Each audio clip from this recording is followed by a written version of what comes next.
Hello and welcome to episode 46 of Let's Talk Tactics. I'm your host, Bro. Hey, I'm Danabun. And I'm Locke.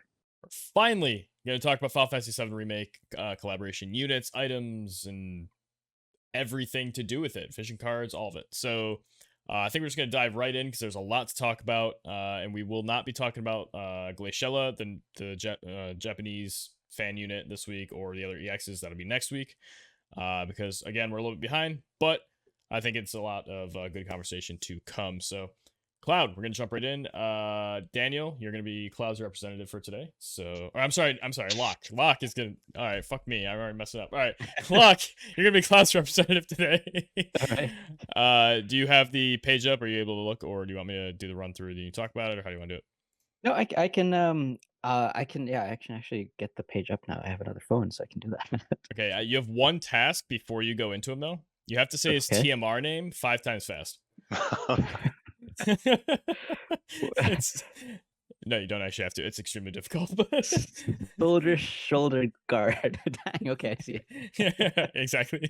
Soldier shoulder guard. It's like people in my guild were like, "How in the world?" They're trying to do it, and people couldn't. So, but all right, take it away when you're ready. Sure. So Cloud, I think he's a very good unit. He's definitely worth it for their 90 cost. In between like a regular unit and a 100 cost unit. I have no nothing negative to say about his 90 cost. I think he's slightly below the 100 cost tier, so I think it makes sense just looking at him. I'm gonna start with I guess his his stats. I think at the bottom there he has 3.5k HP. It's I think it's average for like a DPS unit. It's pretty good. His attack is at 504, his agility at 68. These are all fairly high stats, and I really like that he also has disability resist of 50%. And then for his resistances, he has 15 slash, 15 missile, and 5% pierce. He only has a negative resistance to magic and a neutral resistance to strike. Overall, especially 15% slash and missile, I think it makes for a pretty decent physical DPS type unit. I will run into his skills. He has 5 passives. He has with his ex soldier first class. That's his the class name, that the sub job that he comes with.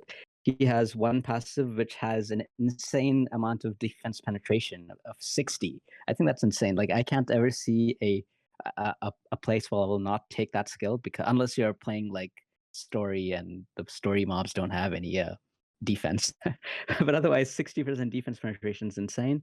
It also comes with 12% HP and minus 10 evade, but he's not really an evade unit, so that's the throwaway, I think. Then he also has Mercenary as another passive that also comes with his unique sub job. It gives +1 move and 24% attack. It's similar to Thief Lore, I guess, +1 move, but instead of instead of agility, he gets attack. The other passives are common, so I'm not going to talk about it. It's Ranger Lore, Nightblade Mastery, and Focus. We have seen these on other units. Now, things that are unique to him. He has, for his counter, he has something called Preemptive Strike, which is similar to Gilgamesh's counter, but you probably would never take it simply because he has Reflex, and why would you not take Reflex on a unit that has No Reflex? brainer. Yep. Oh, there's no point talking about that. Just take Reflex. It's like that's why they gave him the job. I guess, right? It's like one of those things. Like if you can't think of what to give a unit, just slap Ranger on there. It'll just make him better, right? 15% of the time. Yeah. So I will go into just his main job and then his sub job for his main job, like just the unique stuff right now.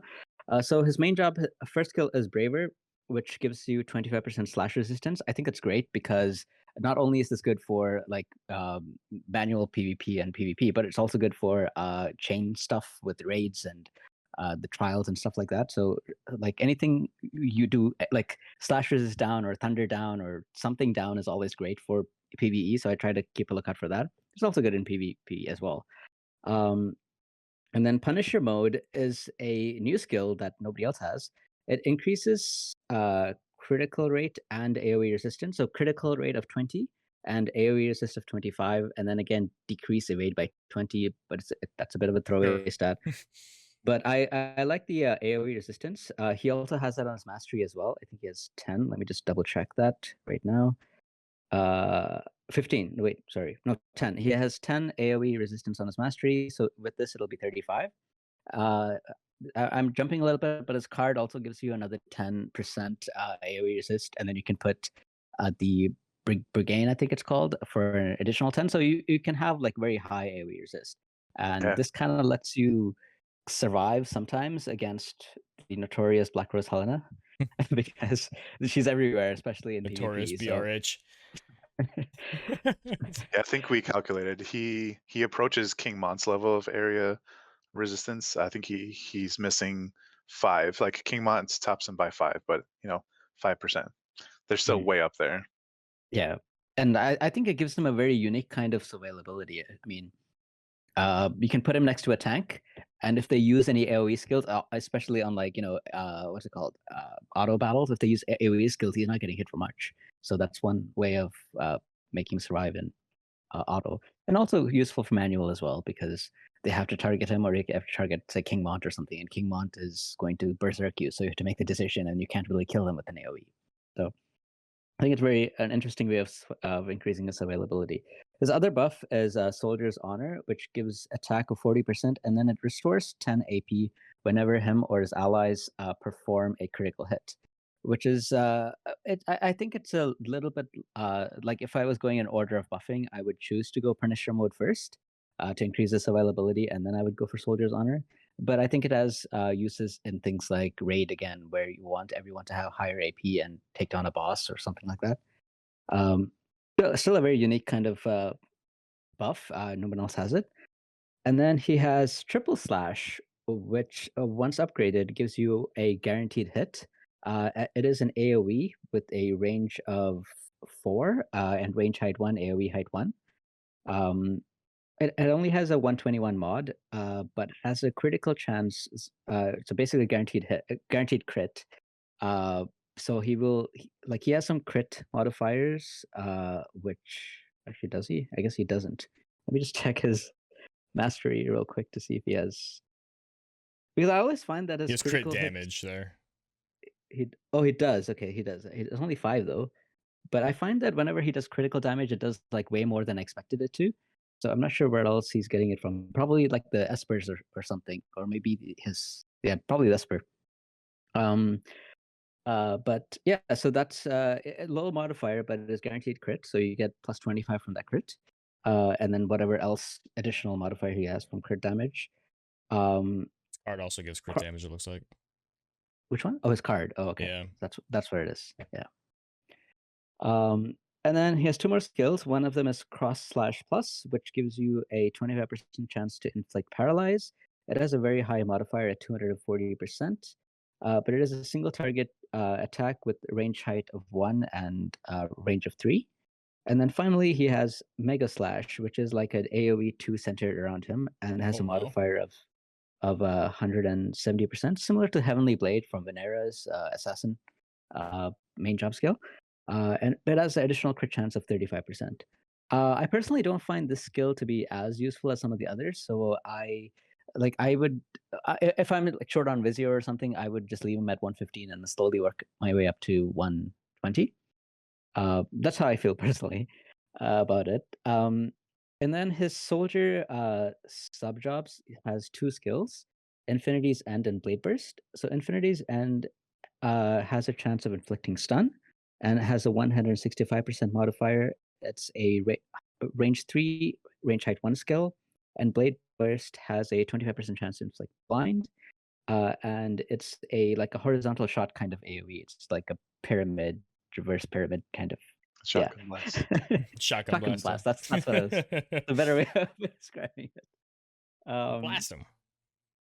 Yeah, it has and then it has a chance to inflict blind, which reduces 50% accuracy. It's kind of weird because he is like negative on evade unless you have an evade team around him or something. I don't know. It's not so useful. So most of the time I think his other sub jobs, Ranger and Nightblade, are both very, very good. So I would see myself using one of the two. Typically for, we are mostly focused on like manual PvPs. That's mostly what I'm going to talk about now. Typically for manual PvP, I like to have a unit with like move 4 and jump 2. He has move 4 but jump 1. And on his main job skills, like he doesn't really have any range height 2 skills. He has like range height 1 and AoE height 1. So it's not like what I would typically want in a melee unit, especially that only has jump 1. So I feel like personally, if I was going to run him, I would mostly run him on Ranger subs, simply to be able to target squares in class match, because height just plays so much of an importance in class matches, right? Like except for that one map which we had repeat, which had like, which was the same match that we had for a long time. Everything else had like some factor of height in it. So I feel like it might be a bit hard to play. Nightblade also doesn't give you anything with range height 2. So I feel like I would probably go the Ranger route if I was going to play him in manual class match.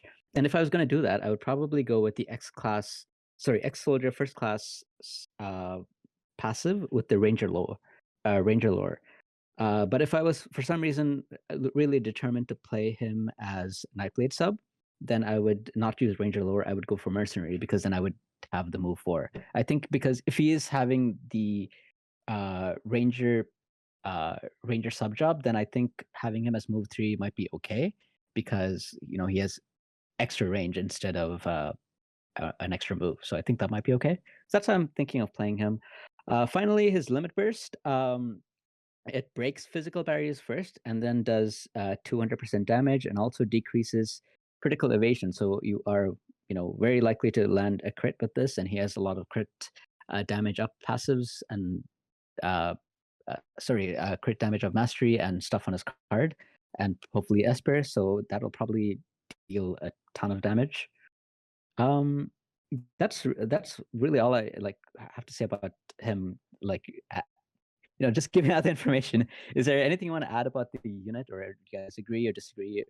Any of the stuff I said? I think I'm just gonna say something that I don't know if I missed you saying it, but it's something I know Daniel would say or point out. So I hope I'm not taking it from him. But to note, the Blade Burst is typeless, which is a pretty cool tool to have access to.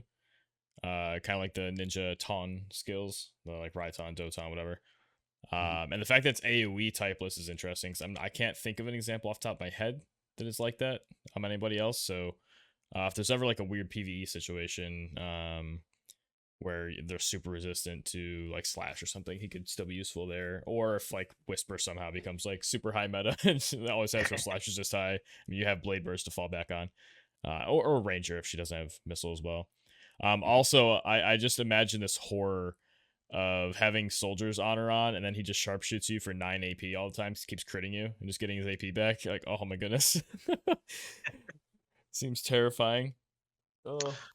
Yeah, so to kind of to back up what Prodigy was saying, yeah, that was something that I was going to mention. And in fact, I've been pushing kind of top arena lately, just because I'm really just trying. I'm having so much fun with this win team that I've been waiting for forever. But most of the clouds I see, like half the time or more, they're actually in their ex-soldier, like their main sub job, and I think it's because of like those two abilities, not just like the typeless like a blade burst, but like the infinity's end with that base 50% to stun when when getting a critical hit, which is kind of often. I it's weird, like you would expect to choose ranger for like the reasons you said, like if you're dealing with range issues and stuff, but most like the ones that I remember are like the main sub job. So it's just it's weird, but like it's interesting. I can see why they would pick that over the other two. And that made me forget the other thing that I was going to say My man, you gotta put about vigilance on and make up for all that negative evasion. vigilance. God, yeah, you just gotta really stack it. Oh man, there's something else, and I'm totally blanking because I was just so invested. I got carried away with my story about Arena. um, Dang. I'm trying to see if I could like predict what it might have been. Maybe it was just both of those skills, like Yeah. Infinity's End and Blade Burst. They're both like these like unique effects, and I think that's really something that we can kind of expect from these limited slash collab units, which I think is part of the reason why I kind of shifted from like, you know, just getting every unit or like to like just getting like waiting for the limited ones. Oh, I just remembered. So it's the whole like which buff to do first turn thing. Mhm. I don't think it's just specific to Cloud, but like what team he's on. Because if especially if he's on a lightning team with other lightning units that crit a lot, specifically Frederica, I managed to catch like offhands like in the PvP server. Someone had I guess Cloud was going before Frederica, which seems weird, but Cloud buffed Soldier's Honor on him and Frederica, and Frederica didn't. She was able to like sharpshoot or something twice because of getting the crit on her first turn, giving her the AP that she needed to again like use that ability. What I don't know if it was a sharpshoot, but I'm pretty sure it was because she wouldn't have the AP for Barrage first turn. Yeah.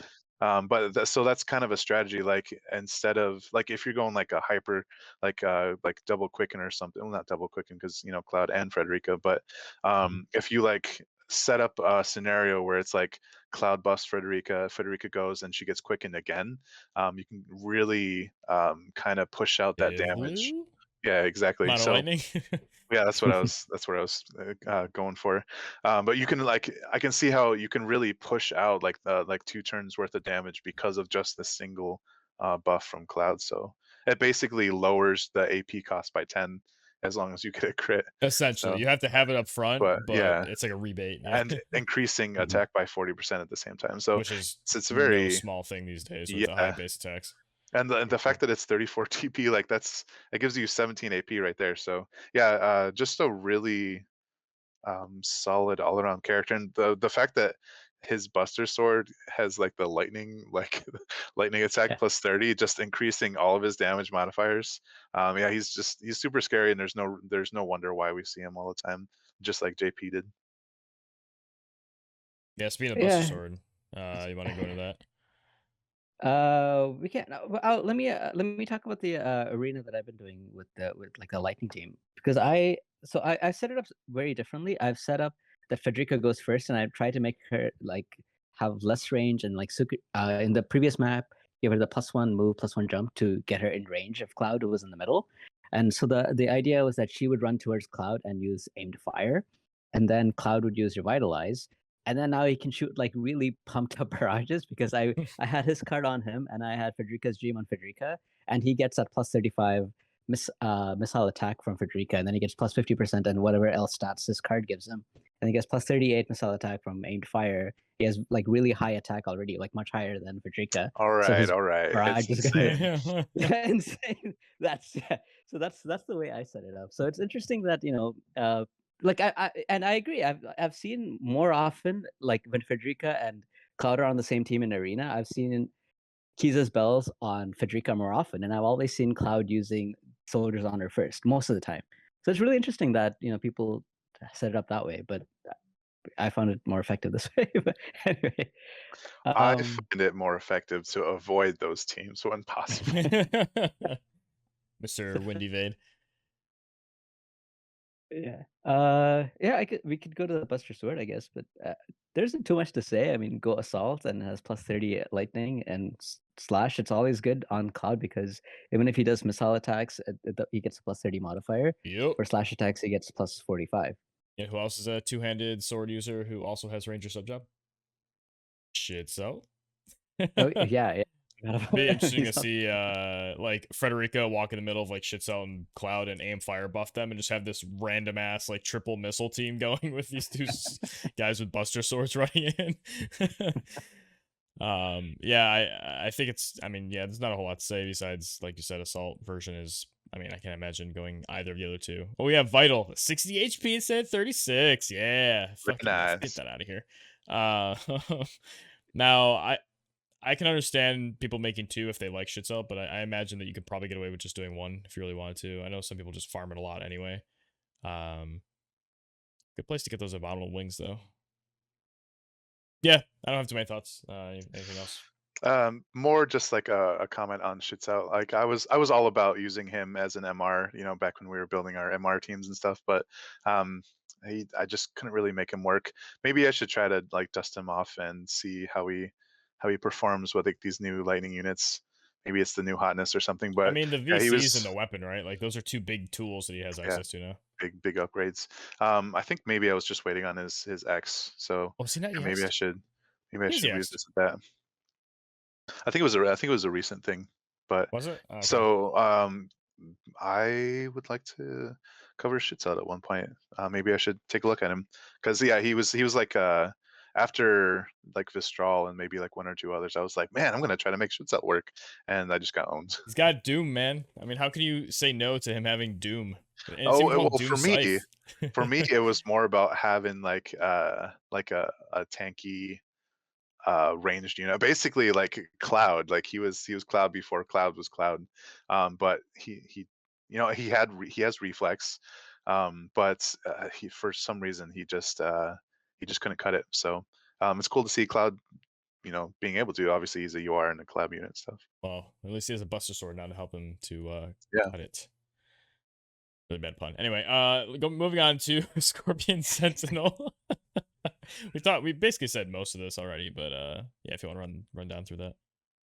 Sure, I have to pull up the card real quick. I can go through the card if you want. Sure, go for it. So HP 304, TP 20, which is an interesting stat to put on a card that is kind of designed for a more offensive unit. But I suppose there have been more situations lately where matches have been going longer, and I've actually run out of TP on some damage units, so maybe it'd be useful. But attack 155, and then all the effects are for lightning only.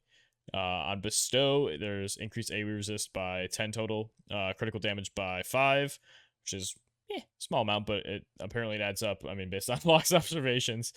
And then it also says another condition is lightning. Is this supposed to be for like Cloud or something? Because there's double bestowed effects, but they both have the lightning symbol. So I don't know why they're not just grouped all together. There's something missing here, I think.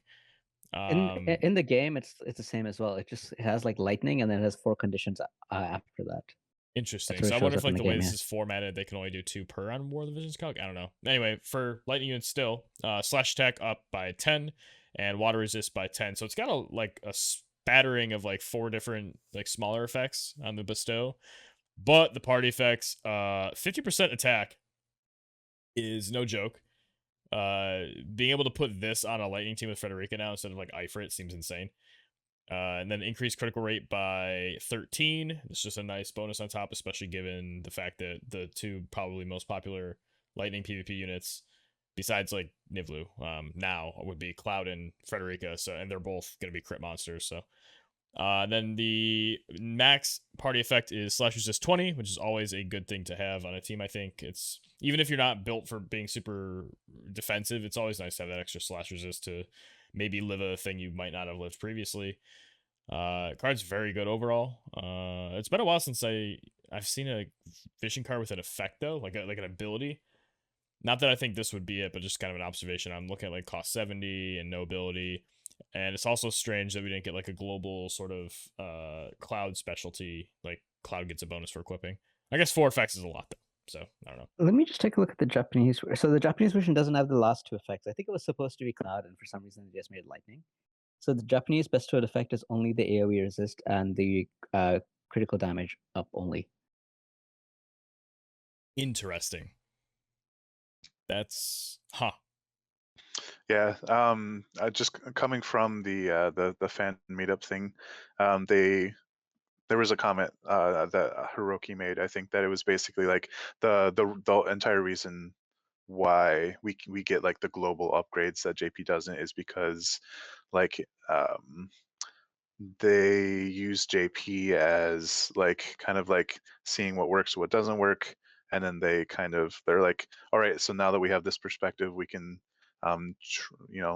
we use that experience to see what we want to how we want to make it work. test server, Yeah, basically. and the fact that they kind of confirmed that was just kind of like, huh, well, I mean, There's I'm some transparency there, right? glad I'm playing global instead, Right. um But so my comments on this card or the effects on it, besides the whole extra bestowed stuff, which is kind of just like this card is already OP, and then they gave it slash resistance and the increased slash attack and the water res from the bestowed. Like, the whole like needing a magic unit to really be able to fill that magic vision card requirement for like Solidus or what is it, Encounter of Heroes, the fire one that gives slash res. I believe those are the only ones that give slash res. So the fact that you can just go like a full mono lightning physical team and still get the slash resistance, I think is a kind of sort of a big deal when it comes to like slash attackers being the most prominent like um, type of attackers in the game.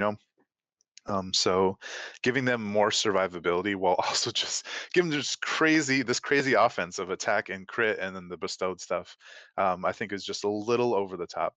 But obviously, seeing this like in JP, 4 months down the line or whatever, we saw this coming, and now we get to suffer the consequences or reap the benefits depending on which side you're on. So those are my thoughts though. Just the slash res was just like just why, but maybe it's just because of the theme of Scorpion Sentinel. Gotta sell those collabs. Yeah, I find that yeah. slash resistance is really like I even forget about it sometimes until like my Niblu survives the Dwayne, and I'm like, "Wait, what happened?" I'm like, "Oh, you're right, the slash resistance." Exactly right. It's like, Nivlu should not be surviving an attack from Dwayne. uh, so the Dwayne had the Omega VC and had the Maidens VC, so it wasn't like a full offense build, but still, like I've never seen Niblu ever survive a Dwayne's Right. attack. So I was like, what happened? And then I just remembered to now when we were talking about it, I'm like, oh yeah, 20% slash resistance. That's what happened. And then I also have the I think Aegon VC as well, so plus like 25% HP, and that adds up. I mean, she survived by like I think 200 HP or something. So if not for that setup, she probably would have died. Uh, but yeah, that slash resist, man, it's insane. Yeah, maybe use like Siren on her or something for the slash res. Yeah, I could do that actually, and then have I it guess you like could very for the high. agility if she's just there for a quicken, yeah. We should just got the Awakened Siren, which we'll talk about next week. So the Esper itself, do you have who wants to take that? I mean, I can talk about it. Yeah. Yeah. So, where is he? Here it is. Okay. So he, I mean, the main stats I look for Espers is the agility value and then the status effect. So the status resistance. So he gets 15 agility and then slow resistance. That's not the best. I mean, I would prefer something like disable or stop or something, but it is what it is. Slow. And then, I mean, I'll mention the other stats. The HP is 1323, 42 TP, 41 AP, 131 attack. Dex is 80, luck is 67. I mean, it's okay. I feel I don't really pay much attention to HP and attack and stuff because I feel like they're kind of the same across the board. It's really agility and then the status effect that I really care about for stats. His cast skill is really interesting because it gives you missile resistance to whoever you attack with it, and none of the nodes actually increase. It, right? Oh, sorry, yeah, decrease missile resistance. Yeah, it decreases missile resistance by 38% when you max the skill. But none of the nodes actually have like missile attack up or anything. So it's like almost specifically made for Cloud. Imagine that, right? Because Or you can put most it on a lightning person. units. To support the other nodes, right? Yeah. Yeah, but I mean, like you can put this on Cloud, and he will take advantage of the slash nodes and lightning nodes, and then also, yeah, to support the other lightning units as well. I guess missile down, and then they will do a lot more damage. And then also increases attack by 20% for all the elements except for lightning, whose attack is increased by 100%. And this is attack and magic. Sorry, so 20% attack and magic increase for every element except for lightning, and then for lightning units, it's 100% attack increase and magic increase. I don't think we have that before. Like it was only for one element. That's a significantly better effect. We've been getting It's those more recently. Most of that. Oh, it's not most of them. Oh, we Oh, no, have? it's not like Fenrir. Yeah, more recently we've been seeing the increased Interesting. effect for like these specific espers. For like Oh, the Oh mono, yeah, like mono elements or Carbuncle has whatever. it. Yeah, Yeah. Carbuncle's light. I don't have any of the new Um, espers except for this one. That's why I haven't paid But like attention to it. Ifrit and Fenrir, I guess, don't have it. Like some of the older ones. Yeah. Omega does, so it goes back as I mean, does Phoenix? Oh yeah, Yeah. interesting. I've been low key noting them as like part of like the power creep, but like it has, you know, it's just kind of like, oh hey, It's you, an Esper evocation. Like if you get there, you yeah, deserve it, right? right. But it's just like it's so much more. Yeah. Interesting. And then for his nodes, so he has 25 lightning attack. He has 15 slash attack. He has what is it? 6% slash resistance, and then 20% missile resistance. 7 crit and 9 critical damage. Again, I feel like this is specifically made for Cloud because he can take advantage of everything. He already has 15% missile and slash resistance. This will add to that. He's a crit based character, so giving crit rate up and crit damage up is great. 25% lightning attack is if you can only choose one, that's the one you should go for because it affects both his slash and missile attacks. But if you want to make him super offensive, you can also take the slash attack nodes. And then it has things like machine killer and evocation boost for stuff like raids, I guess, or PVE stuff. It also gives you how much is that? 15% lightning resistance as well. Overall, it's a very good Esper. It's better for it's good for any lightning units just because it has the 25% lightning attack nodes. But I think it's for units that deal increased critical damage. It's especially good on them because you can increase your crit rate and then increase critical damage even more. Yeah, it's a good Esper. I mean, I think the only way I can really talk about it is to mention like other contenders, and I think the Cat Esper, the Coral Esper, might be like it's something that I would build resonance with after the Sentinel. Mhm. Because that also has lightning attack up as well, and I think it's a very good Esper. And sometimes for cost match, especially, you want to be able to manage the 540 cost, so you need something cheaper. Odin is like I would use Odin if I want to put more agility on him. Otherwise, I would just use Sentinel because I could use like Odin is somewhat I use for espers that I don't have. So, like for example, a dark esper right now for Dwayne, I don't have an esper right now that I own that I've leveled up that has dark attack plus 25.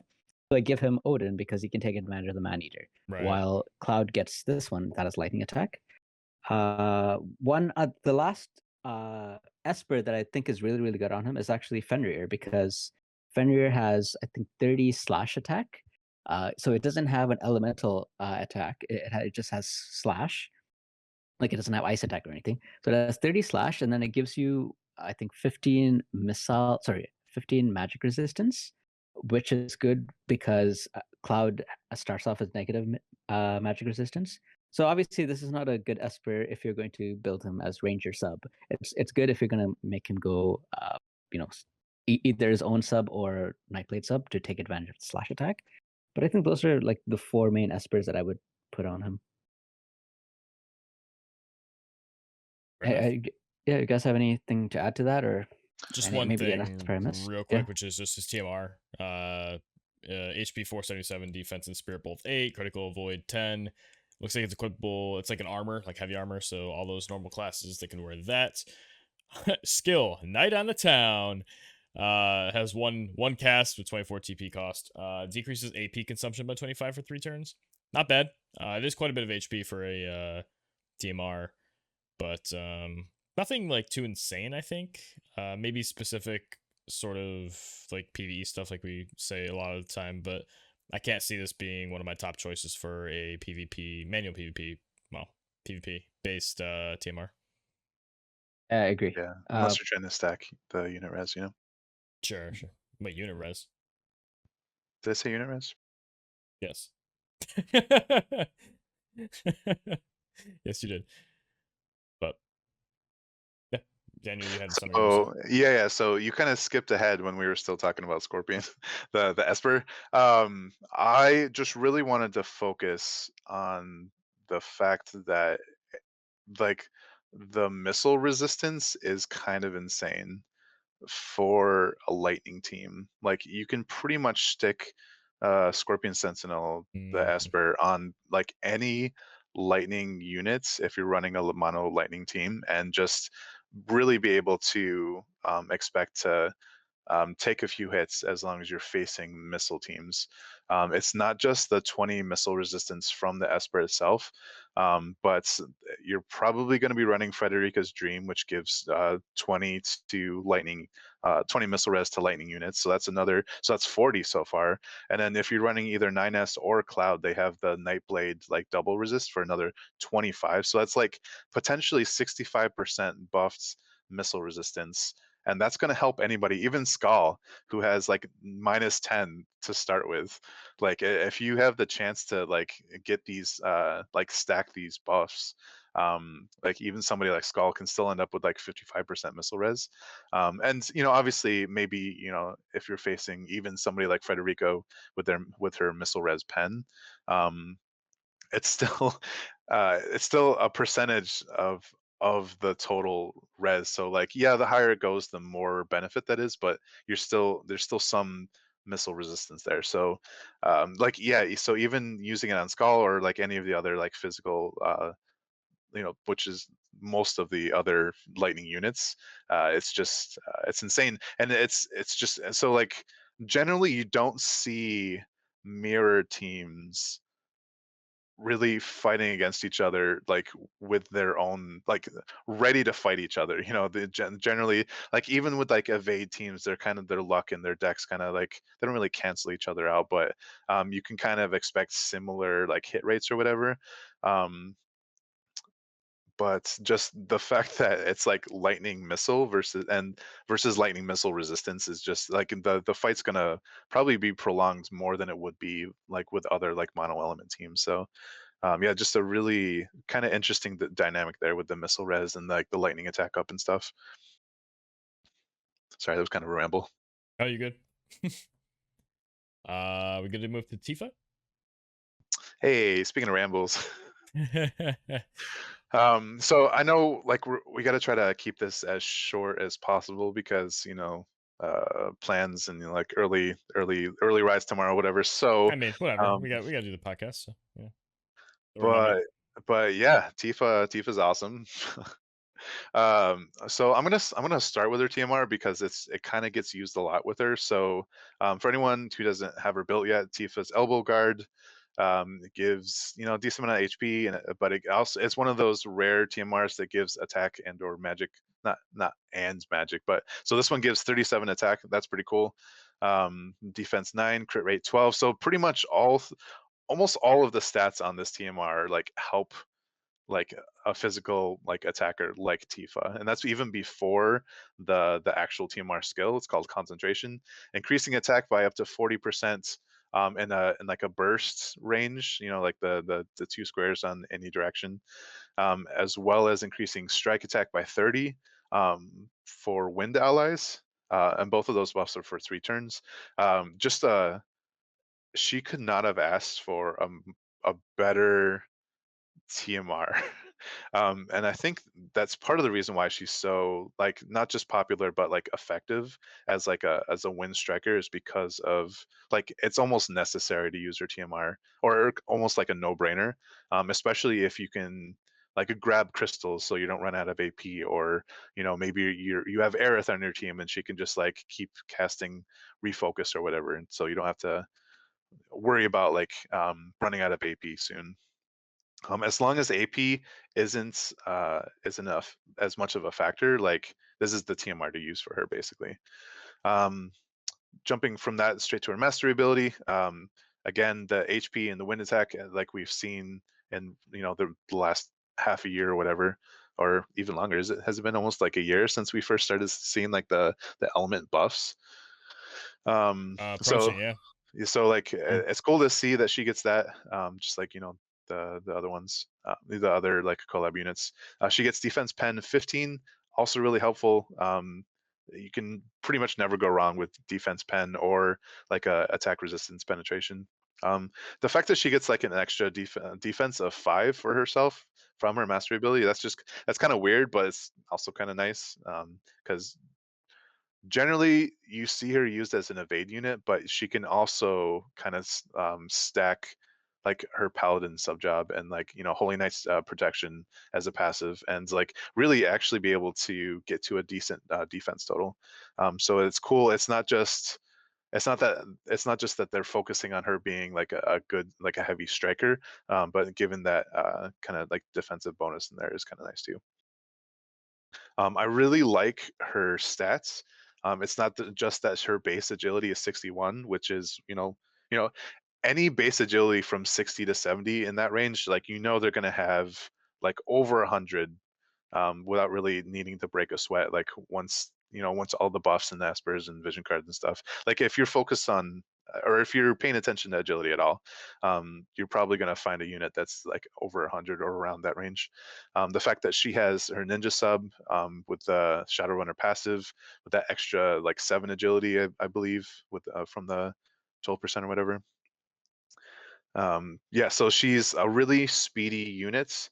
She's an evade unit, so like it's kind of comparable to like Ketone-ish in a way. Like they have similar agilities, or maybe Ziza, except for Ziza's not as. I guess in terms of evade, Tifa's kind of similar to Ziza. You wouldn't really expect her to evade as much as say like Ketone or Yuar Zazan, but still like really great base agility. I really like her status resistances. She has charm 50% and stop 50%, and that's just like a big ol' fu to like Ketone's like LB base 67% chance to stop, and you don't have to worry about her getting charmed by like Steelheart. I guess there's still a consideration for Victoria, like OG Victoria's LB with a 67 base percent chance to charm. As an ice unit, she has the elemental advantage against Tifa, but good luck hitting her, at least until she her X job, like Victoria, that is. But yeah, just uh, just a big fan of like her stat block. That's not even going into her skills at all, or skills yet. Right before her skills, just one thing I noticed. I don't appreciate the name of her TMR skill being concentration, because we already have a concentration in the Yeah, game yeah, that does something completely different, and I hate when things are reused like that. Yep, Uh, I get confused. but whatever. Yeah, that's the Nightblade buff for a slash stack and defense pen. So I yeah. was like, damn. And we have concentrate passive. That's fine. It's a different ending. But Right. anyway, grumble, grumble. Go to skills. Yeah, that's funny. I didn't even think about that. So her passives are pretty much all really good. She gets the ninja passives, Shadowrunner and Shikuchi. We've seen those used to like devastating effect in manual PvP, just like stacking those both together. Holy Knight's protection, like I mentioned, like she gets the defense and the HP from that, and you can like if you're trying to stack her like defenses as like a physical like tanky kind of unit. Um, that'll help her. I don't think you can really get it as high as like say Summer Lilith, where which is like up to like 80 or something, and that's even before using Sentinel. But she does get Sentinel, so like it's still a respectable. I would say probably like 50-ish. You can expect her to be at like comfortably. Excuse me. And then her main job passive, Zangan style martial arts, is actually pretty cool and kind of I would say a little underestimated. Like acquired AP up is pretty. It's not the most popular kind of buff or um, like passive or whatever, but it's kind of it really helps. And the fact that she has strike attack up and acquired AP up, like she doesn't run out of gas as fast as like other strikers or like other even other like monks and stuff. Like Ziza, like is obviously the whole fan meetup thing, I put her up at like when they asked like who's your favorite unit, I was like Ziza's my favorite, and I'm sure you guys know why. I've been using her for forever, but Tifa is kind of taking her place as like my favorite striker now, just because of, I mean, it's not really unexpected, but you know, power creep and all that, and just all of her awesome striking potential and stuff. So yeah, all of her passives are good. You can pretty much use any of them and like whatever you want to do with her, and I'm pretty sure she's gonna excel because of those. The counters, on the other hand, poison barb is, it's kind of like the one of the worst that you can expect to get, and you know, of course, it's you pretty much always see that come with the ninja sub job. It's like you get it at job level 5, I guess. So that's it's like one of the most popular ones from Ninja. I don't even remember if there's any other reaction from Ninja than Poison Barb. All the reactions are the same across all jobs. So Yeah. like any Okay. paladin has paladin's guard, any ninja has the poison barb. Yeah. Yeah. For at least for sub jobs. Um, but yeah, so I really like Counter Chakra is really cool for manual PvP, but I think for everything else, you'd probably want to use Paladin's Guard, just because I think it's more of like a generic kind of like saving Tifa's ass, as opposed to Counter Chakra is like the kind of the dispelling all ailments except for like charm, stop, and doom, you know, and slow. It's more like you can expect to get status affected more in manual PvP than elsewhere. So I think Counter Chakra, the fact that it's like just a base increase in HP, you don't have to worry about like faith. Well, actually, I haven't tested whether faith increases it or not.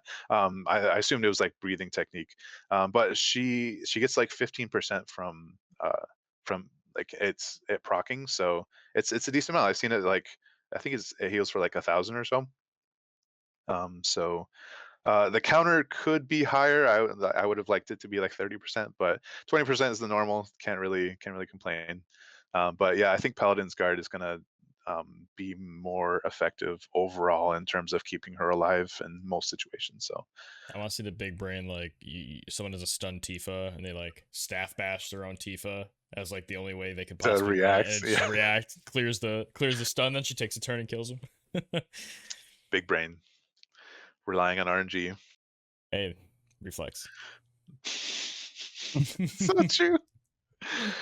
Um, but yeah, so in terms of her main job skills, I think even like the weakest among them is still just kind of like, huh, I can see how that would be useful.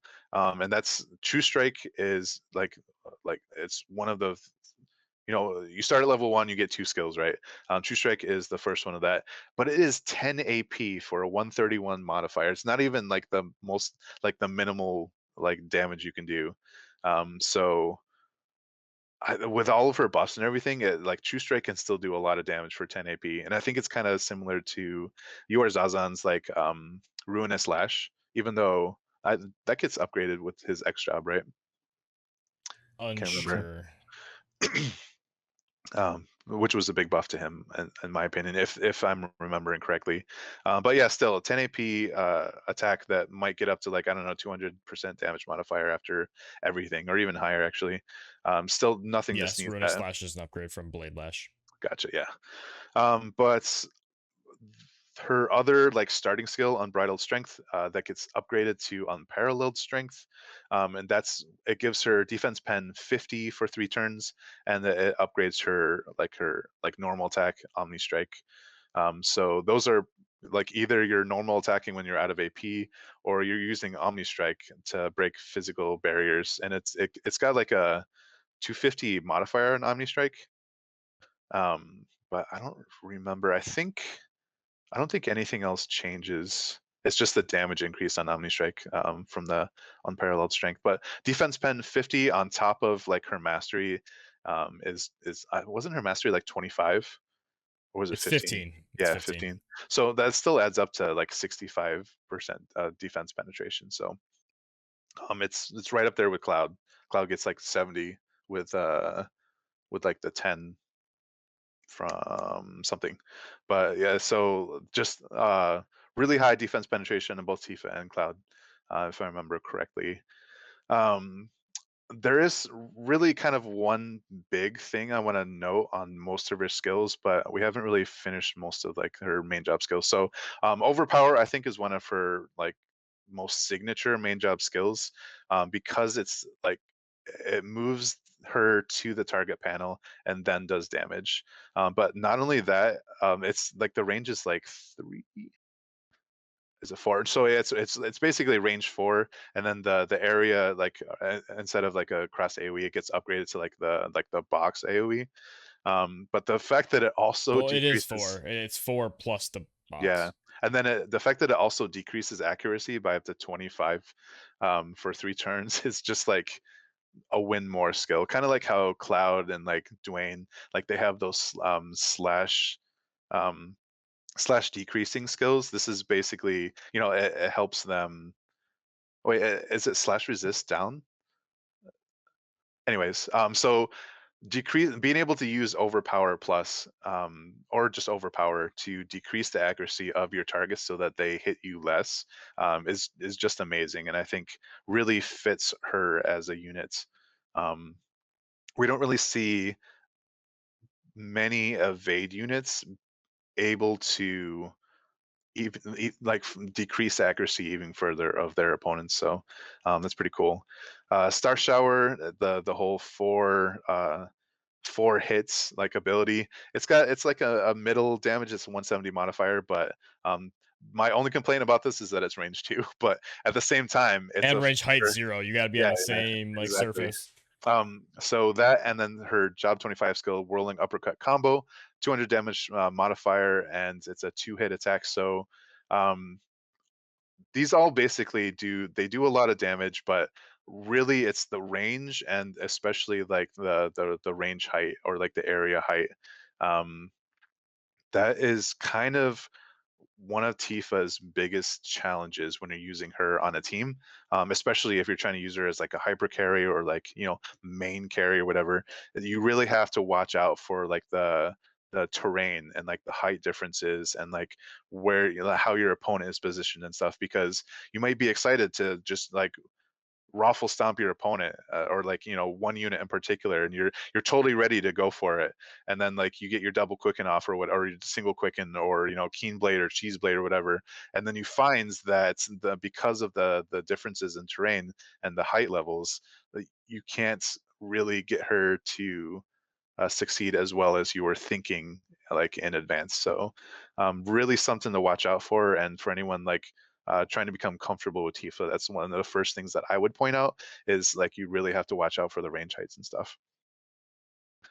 After covering that, everything else is just kind of basically like second hands kind of noting, except for her LB. So I'm going to get to that real fast. But she has ninja sub, she has paladin sub, so you can pretty much expect those to kind of be as effective as what we're used to. Just gonna She skip over the fact she has a moral spirit in her like sub shop. Yeah, so I was about to. Like Well, what? I wanted to lump that into her paladin sub. So, like, I was about to say, she doesn't get immortal spirit in her paladin sub, and that's the kind of the only thing that might be missing that you would be looking for.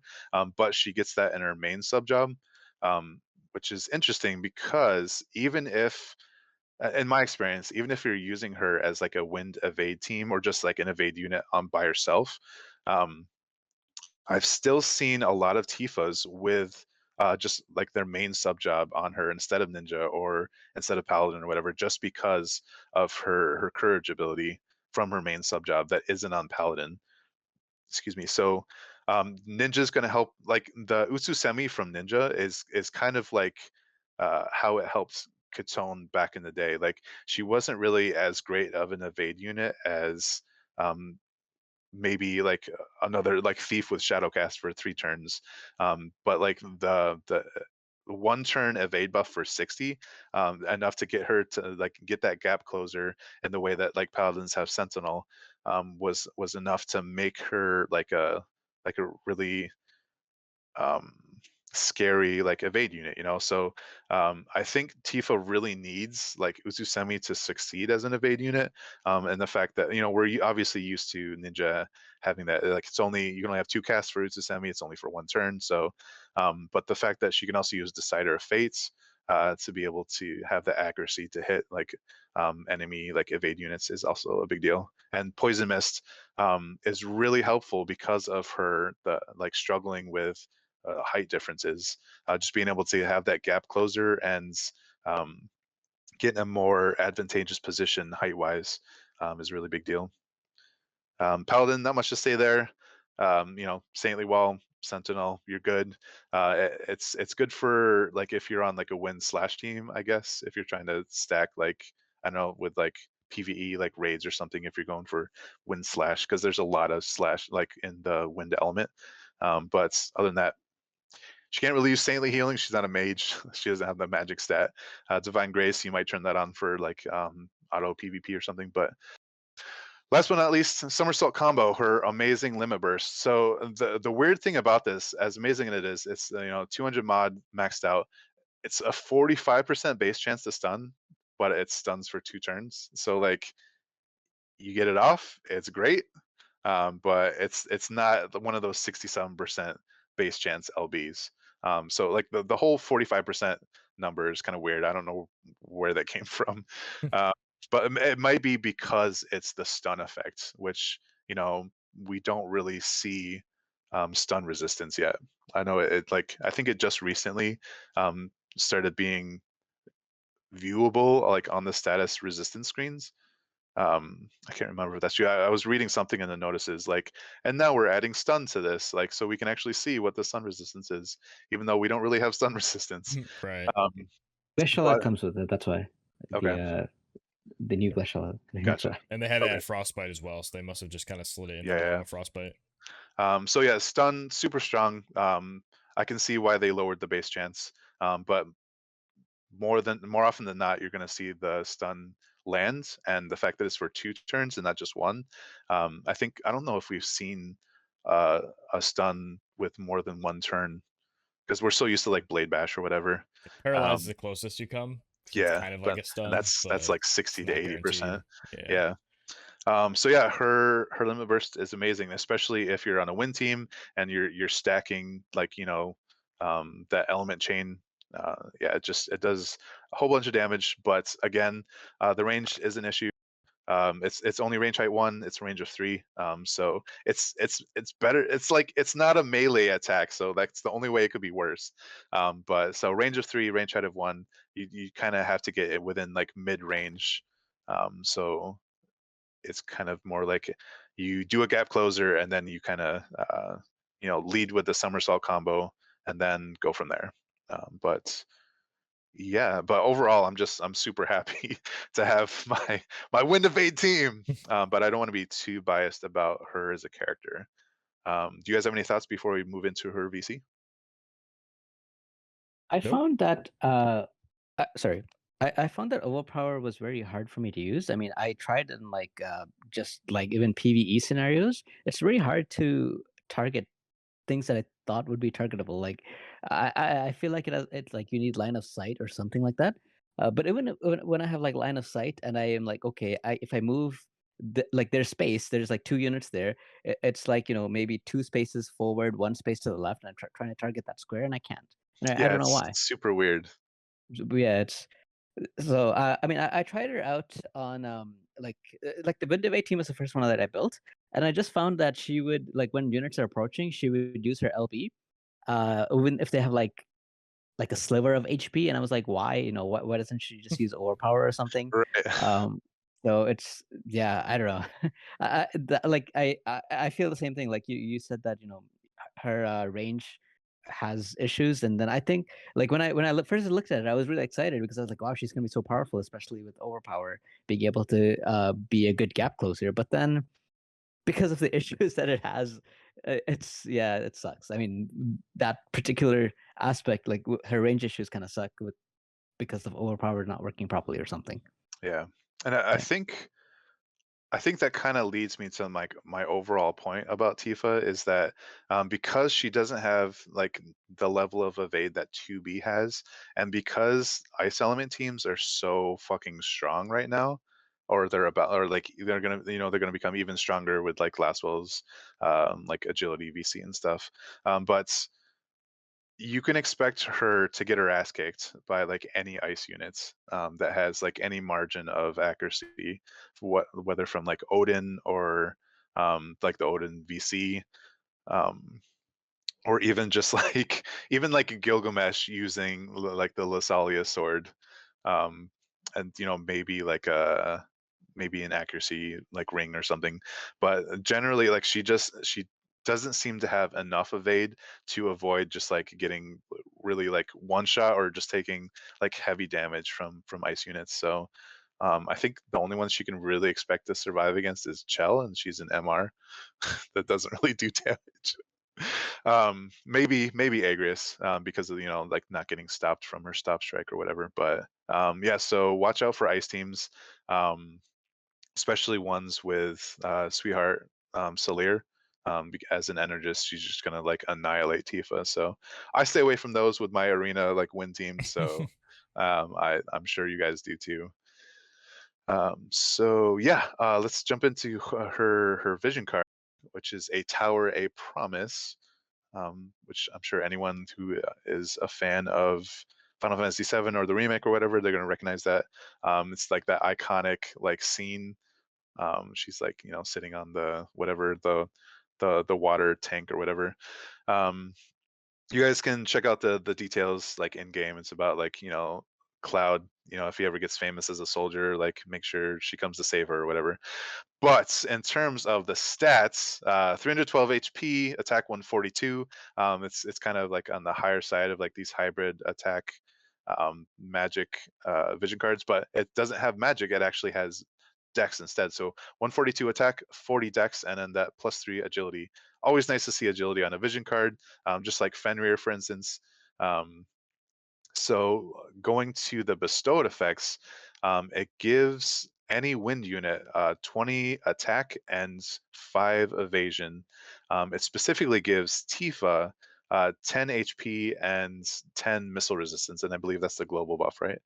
And for some strange reason, like they keep pushing like these fellow collab units. Like Cloud gets +20 crit damage, yay! And I think Nice. I think the only thing I can come up with is that those are there for when you need to use a vision card that's the current like the weekly bonus in arena or something, but you don't Or like you have. want them on the same team, but you Yeah, want to use this guy. Yeah, it's still exactly. weird. So it's weird, and it's hybrid weird in a way that's just like just why. But I mean, it's kind of nice if you need it, which is in like those niche situations.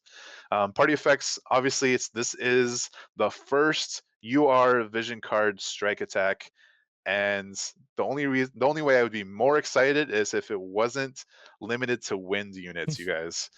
Um, but it's still like wind strike attack, yay, 2B Tifa all the way, fuck it, even Lucia, like let's go Yeah. and shit. 35 strike attack, so cool to see that, and the evasion rate of 10 on top of that is basically getting you halfway to like the Shiva evasion, where you don't need like a um Magic in it. like a magic unit to have to cover like the flat evasion rate up on your team. So in the same sense that like the mono lightning teams have like the slash resistance, this is kind of sort of making 2B even stronger, and to a lesser extent Tifa, by giving them that much more evasion that they don't need to worry about having like I don't know, like a mage unit or like an ice unit or whatever, for like the Shiva vision card. The fact that it also gives single target resistance is kind of nice too. Just single target resistance is always nice. Odin VC is almost always helpful, because you don't really see single target resistance penetration or anything like this. It's Right. always going to help. Although we have seen, I think the only one that we've seen is like Yerma's LB or something with like the 38%, but I'm struggling to remember any other like single target resistance penetration from any ability. I think Whereas there's an AoE down now, right? yeah, that's what I was about to say. So like Okay. we're seeing more area of effect resistance like breaks. I don't think there's penetration yet. But yeah, anyways, just single target resistance helps against guaranteed hits that are generally you can expect guaranteed hits to be like single target, except for like Cloud and like Yuna's LB and stuff like that. So helps against Holy, helps against Sharpshoot, helps against the usual suite of guaranteed hits. If you're Banish using a Blade from win away Oron. team. Yeah, Kind Banishing of. Blade. God, no, you're still gonna die if you get, but it's not gonna help. But yeah, just it's a really cool vision card overall. The fact that it's limited kind of sucks. Like people in the future trying to build, well, I mean, 2B is like a collab unit. Tifa is a collab unit. You're probably not going to be building a Wind Evade team if you haven't been around for these collabs. But yeah, it still sucks that they're limited. That's kind of the only drawback, I think. Yeah. As far as weapons go, Tifa didn't get her own weapon. I'm kind of sad. It would have been nice to have like a knuckle with like wind attack up just for Tifa. But Kaiser Knuckle Assault, you might build it crit, but yeah, Assault Kaiser Knuckle all the way. Cool. Lock, any thoughts? No, it was just that thing about the overpower that I found a bit. Like when both units came out, Cloud and Tifa, I thought Tifa was better for manual PvP and Cloud was better for like auto PvP. Because of especially because Tifa starts with range, move forward, jump two, and with overpower being able to close in, and I thought she would be the better unit for manual, but because of the glitch of overpower, I think it might be a bit difficult to make her work. I mean, you can still run her as like a full evade unit, but I typically, I don't know. I mean, she's not as good as I thought she would be simply because of that overpower glitch. Yeah, I guess. it's interesting the parallels between her and like Earth team or Earth evade teams, especially Katone, like with her Drain Force, that's like 0 Mhm. height range. So like it's again like she excels on a map that doesn't have as much height variation, just as you might expect Katone to. Yeah. Yeah. Who- Speaking Ready to talk of about Barrett? units with who didn't get their own weapons, we'll go into Barrett now. I will say I can't complain too much though, because as an ice fanatic, I do get I think the most expansive suite of 45 mod weapons between like I Right? mean there was like the spear, the sword, the two-handed sword, there's another one Katana. in there too. Katana, yeah, they're all over the place, so can't complain too much. But yeah, Barrett, probably I think the least popular of all the collaboration units, except for there's a couple of us that are kind of like super fanatics of like ice, and he got a few global buffs.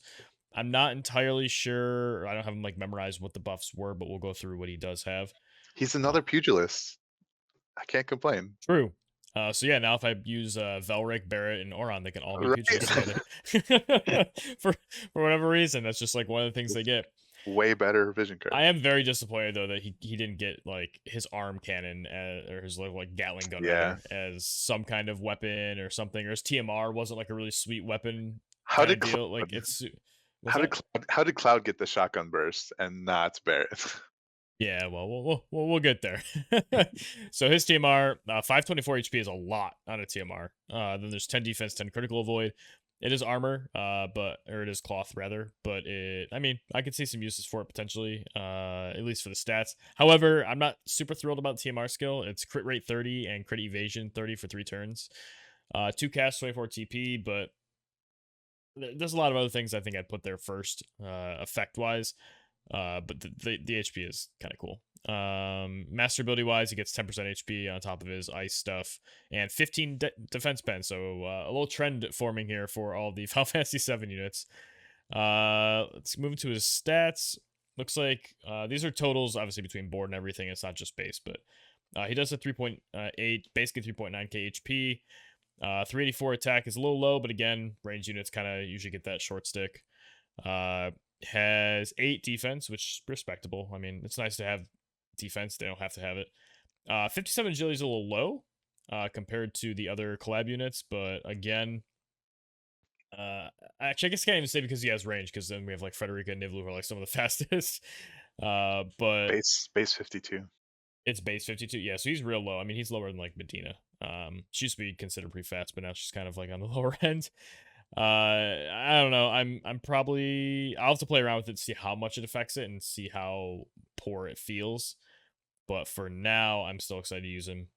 He does have 50% disable resist and 50% slow resist with a little bit of blind resist. The slow, not always relevant. Sometimes, I mean, you get hit by those random slow counters, so it'd be nice to just not have that happen. But disable is always something I like to see. You can still be charmed, though. Sucks. We'll see what we can do about that. But overall, kind of a medium stat block, honestly. His dex is actually fairly decent for base-wise.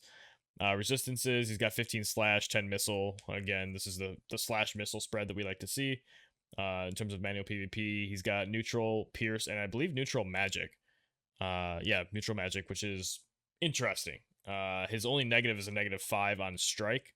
So really, he has no major weakness, just not crazy strength either, which I'm okay with that. I like having the more balanced teams, but or balanced resistances and defenses. But I mean, maybe I would trade a negative like 15 in slash for a little bit more somewhere else. But overall, decent. Nothing amazing though, I will admit. Despite the hype. What's up, Dan? Yeah, it's weird how like even at 120, like his base attack is lower than I would have expected. Like it doesn't even break 400, to the point where like Kuri like has like 400 to 1. So looking Don't at the tell me that. index, Don't tell me yeah, that. it's crazy. Like he has the same attack as Victoria, like one off, and she's still at like 99. So yeah, Nice. it's definitely, I guess they're selling him more as like a physical tank than really kind of like a hybrid attacker. Interesting. So passive wise, he does have concentrate and missile mastery, like we're used to seeing from his gunner, and then flurry enhancement and warrior spirit from pugilist. But for his unique job, which actually we named it's just gunner Final Fantasy VII remake, which is funny because Tifa was just monk Final Fantasy VII remake. Like, come on, Come give on. us a little something, like some kind of like avalanche gunner or something. Like, come on, I don't know, whatever. Lifesaver is defense 12 and critical evasion 15. Crit evasion, I'm not thrilled with like trading off a higher stat somewhere to just get crit evasion. It's nice to just have just randomly on there, but it's just not amazing. Defense is nice though. And then take a load off your shoulders is just hate. Like 5 hate. Dwayne gets like hate and movement.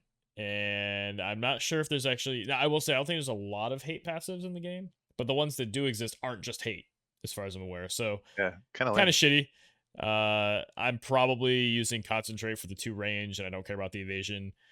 And then something, either flurry enhancement if I really need to, but more likely something like warrior spirit, just gonna kind of bolster my HP and my attack to get those stats up. Yeah, it's rough.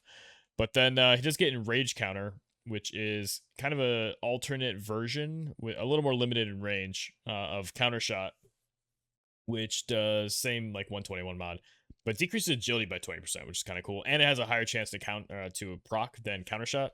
Again, more limited. It only has a range of 2 or 3 versus counter shot's range of 3, 4, or 5. So a little more varied. But honestly, I think a lot of units will be in that sort of 2 to 3 range these days. So it's not awful. Does that get buffed by aimfire? It should. Yeah, it's missile damage. Yep. Yeah. So the concentrate, that'll help. Aimfire buff. Yeah, not too shabby. The fact Oh, that that's true. Yeah, the range. Oh yeah, does range buff these missile passives? I've actually never thought about that. yeah, so like the fact that it's like 1 less square to be affected by it, I think that's actually an advantage. Like normally it's like you have to be like more than 2 away. Right. I kind of like that actually. Yeah, that if it does indeed get buffed by the concentrate, which now that you say that it probably does, definitely better. I mean, even the higher proc chance with the decreased agility makes me like that a lot more in counter shot anyway. And these kind of passives are so Like when they happen, great, but you just can't rely on them. This sort of thing. It's not like reflex where it doesn't matter where they are; it can potentially go off. The Paladin's guard, things like that. So it is nice to have an upside for kind of making those fulfilling those conditions. But in terms of his main job, his sort of high number of cast spammy move is overcharge with a 121 mod, but he actually gets something tacked on, which is a 39% decrease attack. That's pretty good for having on your like 14 AP 6 use skill. Mild range, again, concentrate will help a lot with that. Steel skin, he gets 15 defense and decreased AP consumption by 33, so basically a third.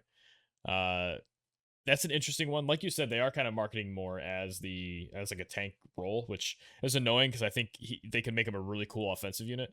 Yeah. And I mean, he has some interesting stuff coming up, but the enhancement though, which I should have read first, adds the defense goes up to 30, which is pretty significant, and a 40% attack buff. So It doubles it. It's crazy. That's pretty nuts. Yeah, and it's still 3 casts, which is nice. So you can keep it up for most of the fight. I mean, if fights in manual are going more than a singular unit's 9 turns, that's a long fight. Maximum Fury is just a 165 mod. It's kind of a lower range, but it does hit 3 times with a fair range height. So he is kind of like this weird, like tanky missile dude. So he can set up if you're trying to use like an EX Curry or you're putting Rosa on the team too. Can really line up these huge missile chains for Rosa to just nail a surefire shot from even further away than he can be while he's playing that frontline role. So that's kind of what I plan to do with him. Definitely gonna mess around with the Rosa. If that doesn't work out, though, we'll see about more kind of balanced teams with like Gilgamesh and stuff. Which Gilgamesh is gonna come in a minute. We have Fire in a Hole, or in the hole. Sorry, it's 200 damage mod, 3 casts. It has a 50% bonus crit chance and decreased healing power by 60, which is a lot of the healing power debuffs. We see like 40 or 50, like 60 is pretty good. The only thing that could be better is if it was like AoE, so that you could apply it to the healer and another unit, and so that they get that like 10% or whatever. Focus Shot though, upgraded Focus Shot Plus is a 165 mod with a pre-hit, so like it happens even if it misses.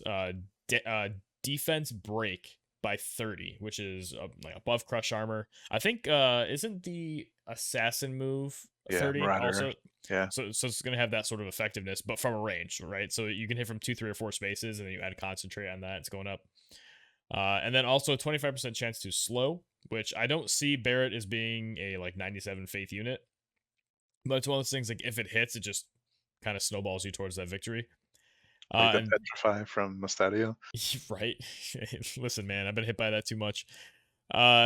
Then one of his most interesting skills is point blank. So as the name suggests, it has a really short range away from him. However, it hits a lot of spaces. So it's sort of you pick a direction, and then it's the 3 spaces in that direction, the one in front of you and the 2 to the side, and then another row of that. So it's a 2x3 rectangle. And it's a 205 mod, which obviously hurts. And then it dispels courage. So I think the only other one I can think of off the top of my head is Sakura that takes courage off. I believe there's one other skill, but I can't think of who. I don't think so. I think that's it. Yeah, just Sakura and him. Besides like poison goes through it, but combining this with Gilgamesh, you can handle both re-raise and courage based on how you move your units and how you can sort of stack these removals, which is a really interesting combination of tools to have together. Like I was saying earlier, he can buff his defense by 30. He's got the passive 8. His other passive could give him another 20, so you're looking at like 50 just from that. Then he has maybe something that gives him 18 or 20 armor in his gear.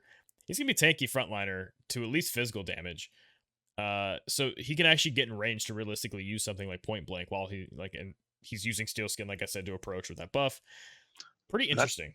Not just that, like, yeah, it's range too, but it's a missile tag. It's got to be affected by range increases. Does it? It's I don't got to think be this right. one does actually, because there are some skills that don't, like horizontal shot. I think I may have heard that this one doesn't, but I really want to see. So you gotta let us know. All right, Yeah, you I will definitely have to test that shortly after. Actually, maybe while we talk about Aerith, I'll kind of load up the game and see if I. Oh shit! I don't have it 120 yet. No, it's this 120 skill. Damn it. Oh yeah, we never talked about like who we pulled and like why and what we were planning on maxing. I guess we can kind of summarize that at the end, but or right before Aerith. But the other two skills he gets from his special gunner version sub job, Smackdown ignores float. So I guess he jumps up and then he smacks him down. sure, but like what? But nothing. How does float affect it in the first place? Like what was float doing? Does it hit the? I guess it hits the ground around him. I mean, it is a strike attack, which is cool that he gets a strike attack on his gunner sub. It's just like a very thematic thing, especially him having pugilist. But just use pugilist. I don't know. Like, however, this second buff, charge gives missile attack plus 100 for 1 turn. That's better than Storm, man. I want to see a charge into like a quicken point blank shot and just erase somebody from the map.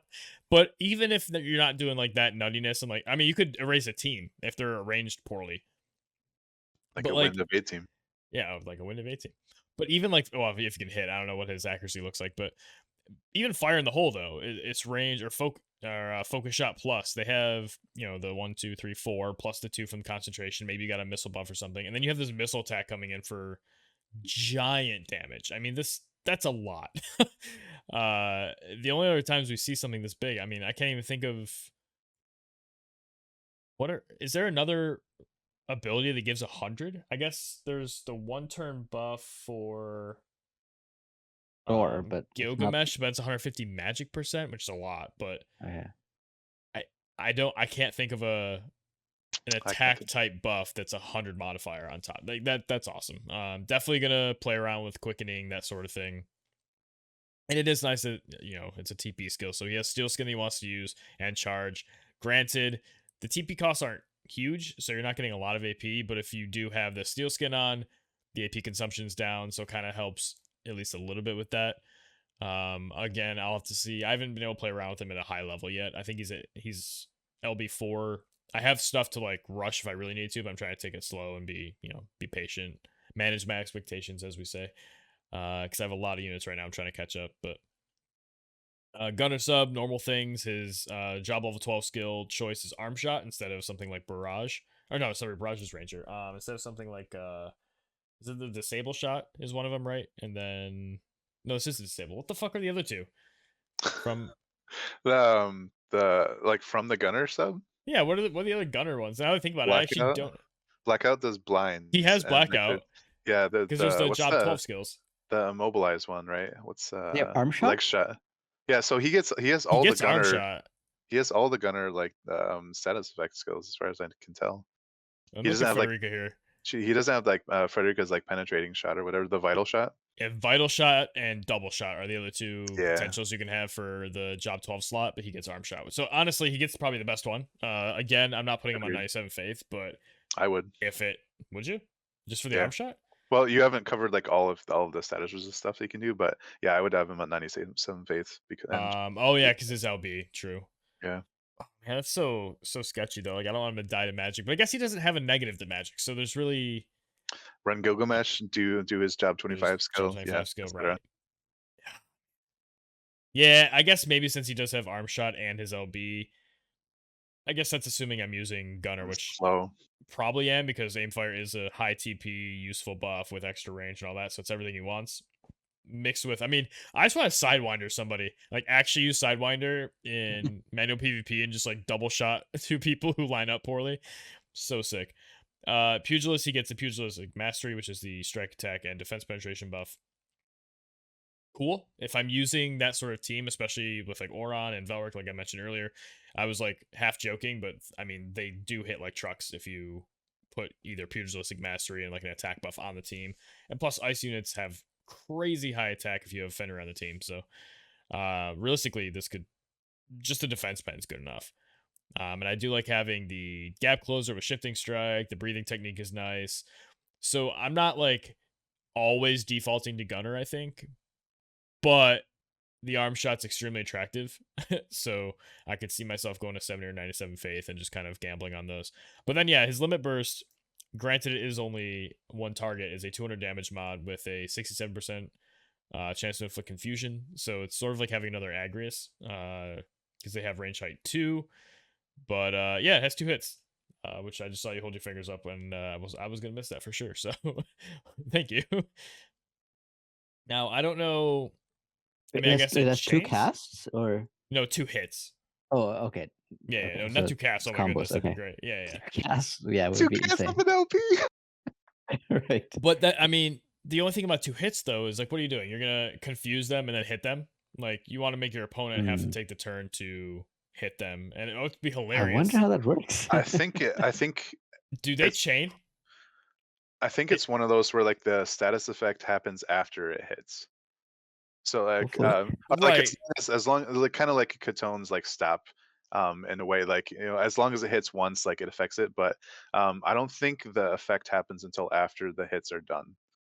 Oh no, you're talking about breaking the confuse with a second Yeah. shot if it hits on the first. That's not what I was worried about. I was worried about the value of 2 hits is that you can chain, Yeah. but you're not gonna hit the unit you just hit with the confuse because you want the confuse to stay. Okay. Yeah. So I'm like, what? You gotta cap it or It's like, something.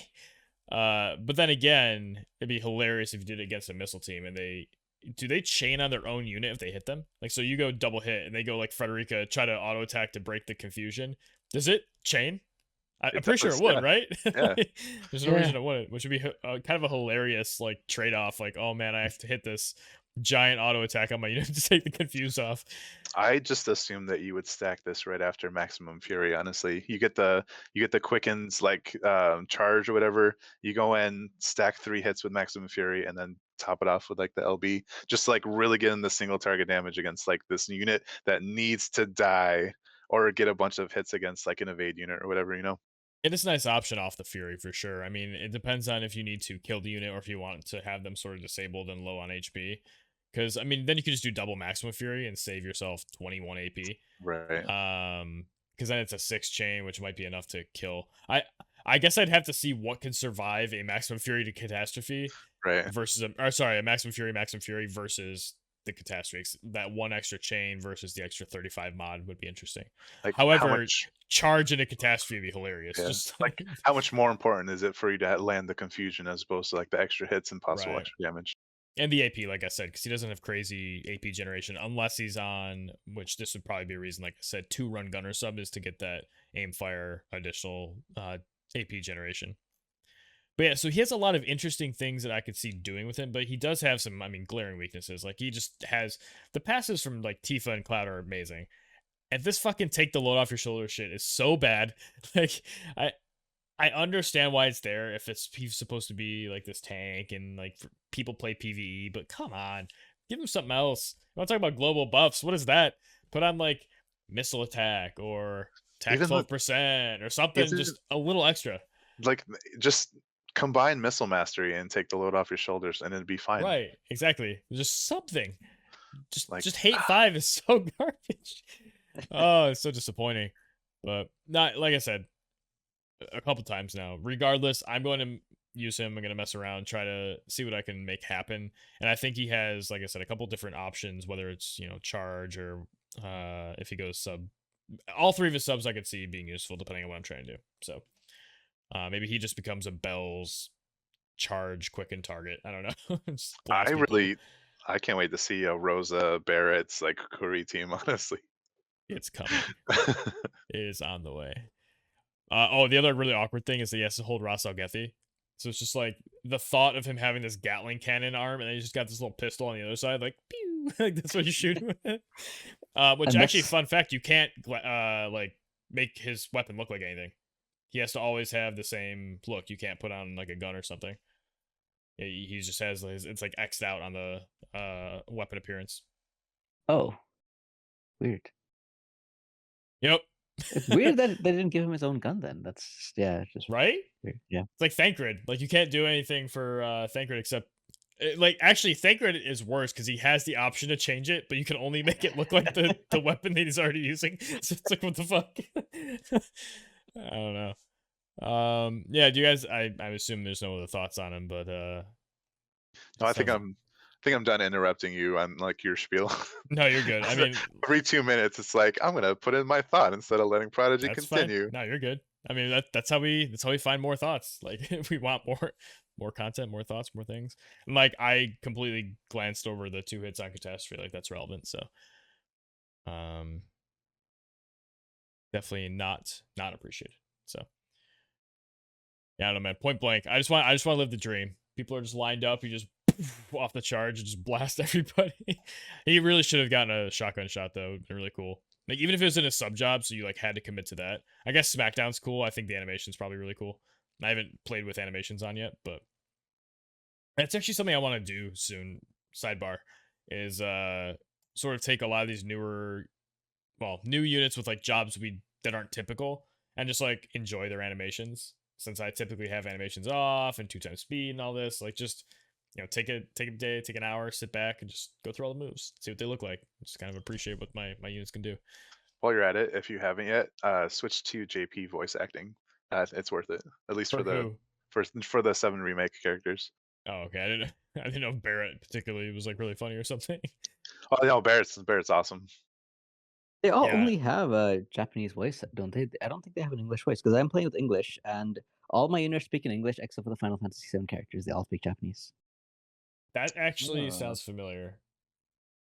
I just, my volume's off when I play, so Usually mine is too, yeah. So I just haven't really heard. I haven't done a whole lot of manual content recently, but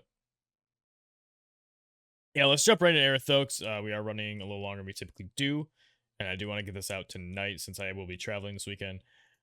So does anybody have a particular attachment to talk about Aerith, or do you just want to kind of toss it around and we'll each take a different part, or how do you want to do it? I figure you and me, Prod, have been kind of rambling, so I figured we toss it over to Locke for a little bit. What do you say? Sure, I can do that.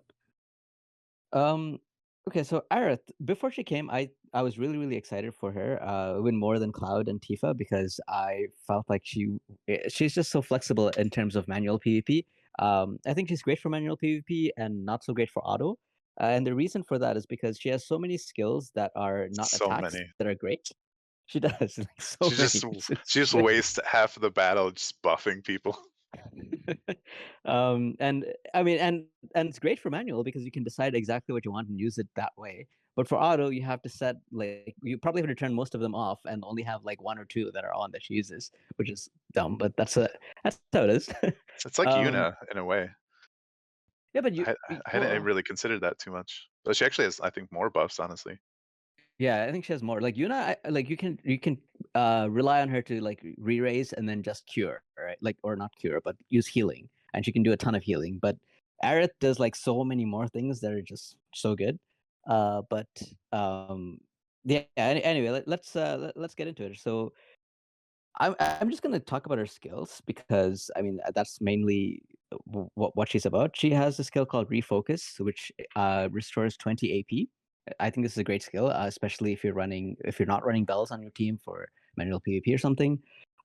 She also has she has an AoE resist skill of 15 and decrease hate of 6 on a skill called Just Do This For Me, okay? Okay. Okay. Chololo. um yeah, I mean, I guess I mean the AoE resist is nice. And well, actually, this is a good skill combination because if you use the skill, she's not going to be targeted, but she's going to be hit by AoE skills, and so she gets an AoE resistance of 15. So she is more likely to survive AoE skills even while she's not being specifically targeted. So it's a nice combination. And then Ray of the Ancients is their only attacking skill that you will have if you go what's it called, like time 8 sub. This is a pretty good skill though because it has a 25% chance of immobilize. It has range 4. It has height range 2. That's All good Comet. stuff. Yep. Sorry, I missed what But- you said. Oh, sorry. Besides Comet, she gets Oh, Comet from Time Age, but Oh yeah, she does get it's only Comet, I water forgot. attack though. Yeah, that's right. Yeah, comment and the one thing I found that was really nice about the skill is that like I targeted it here, but then I can move away and it doesn't have to be in a linear Yeah, position to hit. So that's really I nice. love that. Yeah. Protective Familiar is nice. It has an AoE buff of this magic shield that lasts for 3 times, 35%. It's a nice uh like she's really built to survive, for her and her team to survive magic damage, which is more often I see that in arena, like in auto battles and manual. I typically see physical damage, so it's interesting that she could be good in manual, but sorry, she could be good in auto, but you have to really figure out what skills you want on and which ones you don't for auto. Um, so if you combine Protective Familiar with their prayer skill, because prayer not only restores your HP, but it gives you and the allies that you just healed 15 spirit. So with 15 spirit and magic shield, her and her team can very likely, uh, you know, very easy to survive magic damage. Like if you're facing a lot of Black Rose Hellas, you can use her, and just make sure you figure out your skill priority, and you can probably win. Um, and her last skill is, I think, which is just what puts her over the top. The job level 25 skill. It's re-raise. So it's Yuna's signature move when she came out. Everyone was so excited for that re-raise skill, and she has that on her job 25 skill as well. And then I think what makes her just so good for manual PvP is that in addition to all this, she also has her time age skills, which is quicken and haste. So she can be like like Nivlu is like my favorite character because she's just such a good offensive supporting unit. So I think Aerith is like the same but defensive. So she's like the best defensive supporting unit. Quicken and haste are, I think, the best support moves already. And then on top of that, you have re-raise, you have restore AP, you have magic shields, you have spirit up. So I think that's really what sets her apart and makes her really good. She also has Rune Knight sub as well, which gives Drain Evocation, Hazard Spell. Actually, no, Hazard Break is the one I don't want, not Hazard Spell, so that sucks. But Drain Evocation and Water Blade, and then Water Break Rune, which decreases water resistance. So I have her. So I started the new account. Just been playing around with it, and she's at level 79, and I've been using her on her actual White Mage Final Fantasy VII sub, which gives you 2 skills: the Sorcerer's Storm, which is quite nice. It's a nice ranged AOE attack with range 6. Crazy unexpected for a white mage. Yeah. Like, where the hell did that come from?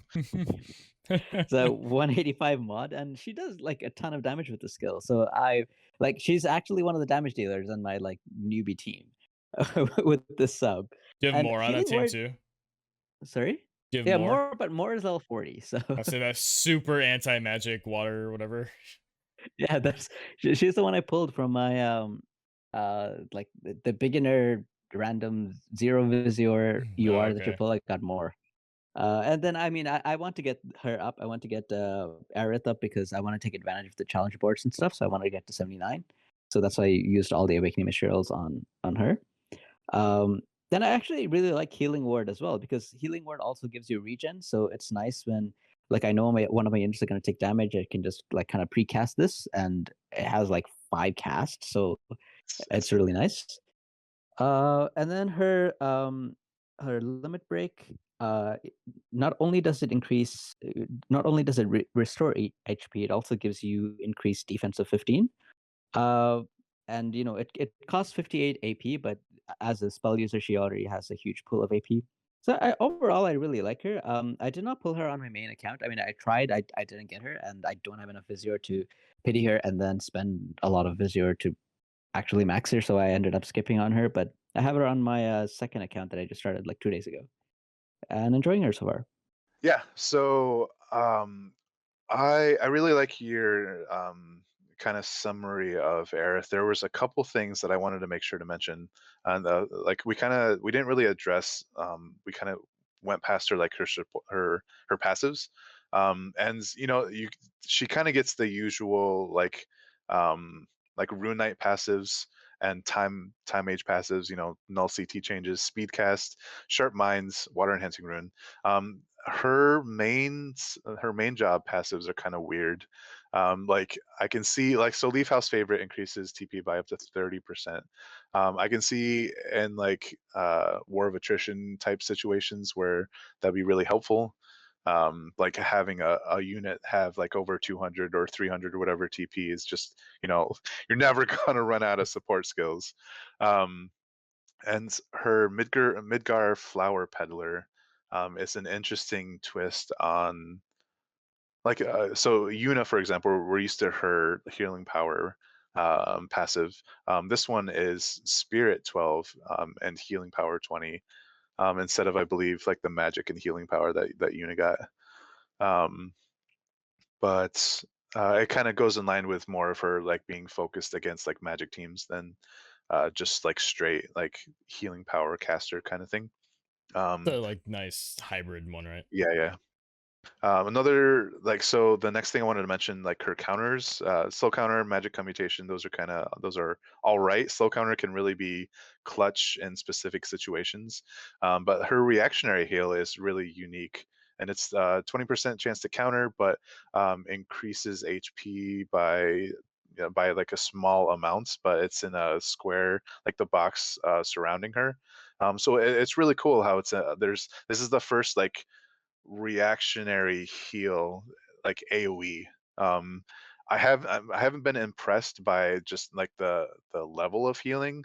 Like, it maybe did like 1,000 or 1,500 or whatever when I saw it, but maybe um, I don't think that was with any healing power buffs, or maybe the Aerith was like level 79 or 89 or something without max faith or something. But I think she really has the chance to shine with this and get like maybe 2k or even higher on a heal, which is pretty nice. That's like, yeah, it's higher than an auto attack. So for most things. So yeah, the fact that it's an AoE reaction heal is pretty cool. And the other ones are kind of niche enough where like I would kind of pick the reactionary heal counter just as like a general kind of like a Yeah. sword guard kind of thing. Like serves you well in a variety of situations. I mean, Um, plus it's affinity range, right? So as long as you're within, yeah, well, I guess it's not totally because if you're like in a line, but yeah, I guess cornered yeah, affinity range. yeah. Another really important like kind of dynamic I wanted to mention is like using speed cast is kind of a no-brainer with her. Like even if you're not doing time mage stuff, like you probably want her casts to resolve sooner. But her pray, her X upgrade that changes it to holy prayer, it actually changes the max cast time from 320 to 400, and that's really important on top of her speed cast passive because it gives her basically a one tick Curaga. Because it's 400 for the first tick and then another 400 for the second tick. It resolves at 750. So it's Yeah, like it's 2 ticks. like yeah, it It's like a shell basically quicken. on this on the second tick it resolves. So um she's the fastest healer in my opinion that I can think of because of her holy prayer. I don't think unless we're going for like Chell or something like using like a healing mace or something, or like The or like healing staff. the instant heals from like Yuna's prayer or pray or like the Carbuncle VC or whatever, or like even Aerith's like instant heal. What was it? I think it I was don't know. I don't uh, know, man. Ayaka's LB is pretty Healing fast. Ward. Yeah, Kasobi, Jesus. Yeah, so her main sub job, healing ward, it's a small heal, but it gives the regen, but it's not a cast time. So I've seen that be really effective and like heal for like 2 or 3k, I think. But just it's really cool like the having that fast heal is gonna, those moments where like Yuna's been like, how the hell did she cast that Curaga before I had the chance to kill that unit that she was healing? Yep. I think Aerith's gonna be able to be even more of effective as like a fast healer than even Yuna has been. And we haven't even mentioned the fact that 3-star Siren came out today. I figured we'd talk about that next week, but the 3-star abilities that she gets, one of them is increased cast time. You can't get all of the water attack nodes and the slash resist and max out the cast time but you can still increase it by 120 instead of up to 200. So that on top of her speed cast, on top of um, how fast she can cast these normally, really makes her kind of uh, high up there in terms of like a fast casting, like effective mage. So I really like that aspect to her character, which I didn't really expect, honestly, from being the Final Fantasy VII white mage that I'm sure we're all familiar with. It was in that moment I realized I have a replacement for my focus passive on Mish. Nice. Right? Jesus. Oh, this opens up so many things. Anyway, sorry. Yeah. So honestly, Locke, what I was kind of thinking of asking you, and kind of asking everybody, honestly, is like, what would you run these units on for like sub jobs? And I guess since we're speaking of Aerith, like, would you run her on Runate rather than Time Mage, or do you think you would rather, or even like her main sub job? Which one kind of stands out the most to you guys? Depends on I the mean, rest of the for team. I don't know. Like Quicken's valuable, but like Brute Knight slaps. Although she has Water Good Blade, so that's. I think if she had the Hazard Slash, I might be more inclined to go think about Rune Knight. Yeah. Although Drain Evo into a giant heal is kind of cool too if it's like her instant one, not her LB. But yeah, I don't know. I'd probably lean Time Mage overall. Sorry, quick answer. Lock you now. yeah, for manual PvP, most of the time it'll probably be Time Mage unless Quicken and Haste are banned or something. If it is, I would probably lean more towards her own subjob than